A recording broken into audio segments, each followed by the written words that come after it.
pitchers are athletes, but there are some times they're going to be doing some things differently. For whatever reason, it's usually upper body. I'm going to do things a little bit different, but to kind of pull back a little bit, when we have those 4 buckets that are put into, I don't care if you're a pitcher or a position player, you get put into that bucket. So I've got 4 lifts going on at the same time with their main movement. Then when they go to the upper body, that's when I'm going to go a little bit more pitcher or position. And it's really because pitchers, I'm going to focus a little bit more on the backside. So they're going to have a higher volume of their pulls to a push.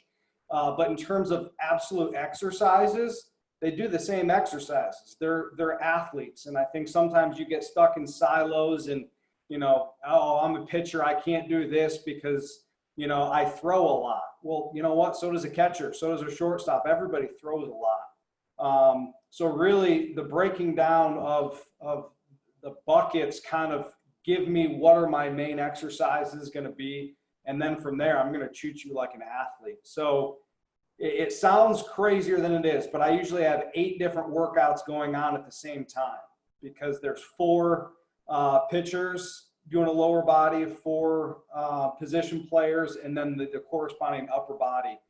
But when it really comes down to it, if I've got a low explode guy, he's doing the main low explode exercise while somebody else might be doing a front squat. So I got somebody doing a front squat, somebody's doing a deadlift.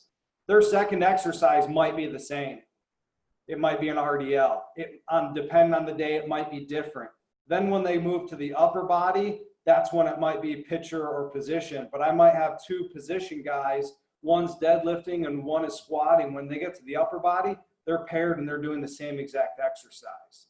So that was important for me when trying to figure out how I wanted to implement Sparta, was because a huge part of the weight room is our culture, and culture is training together, being very team oriented, wearing the same thing, coaching each other up.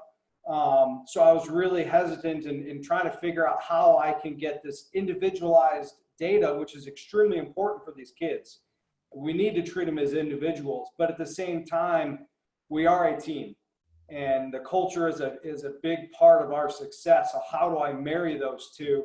And it took a little bit of playing, but once I figured out the room and the flow, nobody really knows. The guys look at their card and they say, all right, I got a front squat. And then they just go straight through. And I partner up with somebody that's kind of the same workout. So it flows that way.